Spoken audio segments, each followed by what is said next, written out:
அன்பார்ந்தவர்களே, நல்லதை சொல், நல்லதை செய். எனக்கு இது மிகப்பெரிய ஒரு போராட்டம்னே சொல்லலாம். நல்லதை சொல்றதும் செய்யறதும் மிகப்பெரிய ஒரு சேலஞ்சிங் அப்படின்னு சொல்லலாம். இப்பேற்பட்ட ஒரு போராட்டமான நிறைந்த இந்த மண்ணுலகிலே நல்லதை செய்யணும், நல்லதை சொல்லணும்னு ஆண்டவர் சொல்லித்தர விரும்புகிறார். அதன் உண்மையான ஆழமான சிந்தனை வார்த்தை வழியாக சிந்தித்து அதை அறிந்து கொள்ளுவோம். வாங்க வார்த்தையோடு ஒரு பயணம் செய்வோம். Praise the Lord. இயேசுவுக்கே புகழ், இயேசுவுக்கே நன்றி. இறைவனின் அருட்கரமும் இறையாசிரும் உங்களோடும் உங்கள் குடும்பத்தோடும் முழுமையாக தங்கிட உங்களை நான் வாழ்த்துகிறேன்.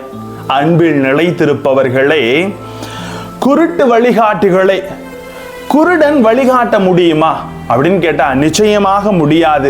அப்படி அந்த குருடன் வழிகாட்டினாலும் அது நிச்சயமாக ஒரு தவறான நிலைக்கும் ஆபத்தான சூழ்நிலைக்கும் தான் அதை கொண்டு போய் சேர்த்து விடும். அன்பார்ந்தவர்களே, இப்படி இருக்க தவறாக வழிகாட்டுபவர்களை குருட்டு வழிகாட்டிகளை என்று ஆண்டவர் இன்றைய நற்செய்தியிலே சொல்லுகிறார். தனக்கு ஒன்றும் தெரியாது, ஆனால் எல்லாம் அறிந்தவர்கள் போல எத்தனையோ பேர் செயலாற்றுவதை நாம் பார்க்கிறோம். நாம் அப்படியா? சற்று சிந்திப்போம். பிறருக்கு வழிகாட்ட விரும்பினால் நல்லெண்ணம் கொண்டிருப்போம். அதுவே வழிகாட்டிக்கு இருக்க வேண்டிய முதன்மையான தகுதியாக பார்க்கப்படுகிறது. நம்மை நம்பி செயல்படுபவரின் வாழ்வில் பொறுப்போடு செயல்பட வேண்டும். அது பிறரன்பு செயலாக இருக்க வேண்டும் என்பதை வலியுறுத்துகிறார். அன்பார்ந்தவர்களே, ஆனால் இன்றைய முதல் வாசகத்திலே பவுலடியார் இந்த தெசலோனிய மக்களுக்கு வார்த்தையை அறிவித்து விட்டு அங்கிருந்து சென்று வருகிறார்.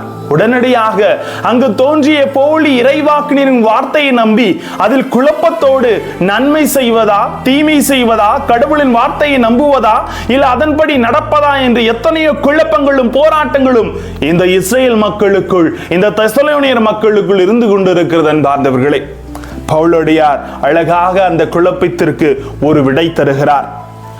எங்கள் வாய்மொழி வழியாகவோ திருமுகம் வழியாகவோ அறிவிக்கப்பட்ட முறைமைகளை பற்றிக்கொண்டு அவற்றில் நிலைத்திருங்கள் என்கிறார்.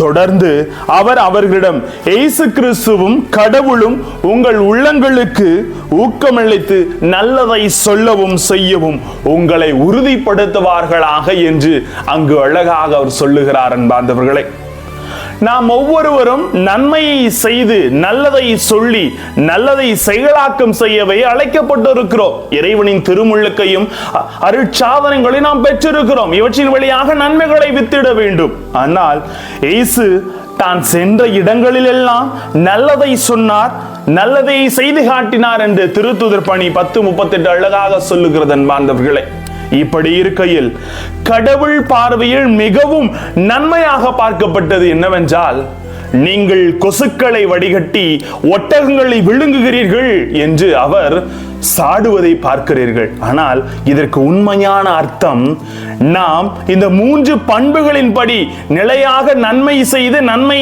செயலாக்கம் செய்ய வேண்டும், சொல்ல வேண்டும், செய்ய வேண்டும் என்று வலியுறுத்துகிறார். அந்த 3 பண்புகள் என்னவென்றால் நீதி, இரக்கம், நம்பிக்கை. இந்த 3 பண்புகளுக்கு நாம் செயல் வடிவம் கொடுக்கின்ற பொழுதுதான் நாம் நன்மையுள்ள மனிதர்களாக இருக்க முடியும் என்று அவர் வலியுறுத்துகிறார். அன்பார்ந்தவர்களே, இந்த 3 பண்புகளை மிளைக்கின்ற ஒரு பாலம் எதுன்னு கேட்டீங்கன்னா அன்புதான். அன்பார்ந்தவர்களே, நீதி என்பது எல்லோருக்குமான பாரபட்சமில்லாத அன்பை வெளிப்படுத்துவதாக பார்க்கப்படுகிறது.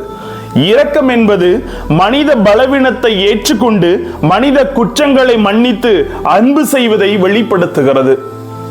நம்பிக்கை என்பது கடவுளிடம் மனிதர்கள் கொண்டிருக்கும் அன்பை வெளிப்படுத்துகிறது. அன்பார்ந்தவர்களே, நல்லது என தெரிந்தும் அதை செய்யாமல் இருப்பது தான் மிகப்பெரிய குற்றமாக பார்க்கப்படுகிறது. ஆனால் இன்று உள்ளத்தின் நிறைவே வாய் பேசும் என்று வார்த்தைகளை நாம் வாசிக்கிறோம். ஆனால் உள்ளொன்று வைத்தும் புறமொன்று பேசியும் மனிதர்கள் முழுமையாக ஒரு முகமூடி மனிதர்களாக இன்று வாழ்ந்து கொண்டிருக்கிறோம்.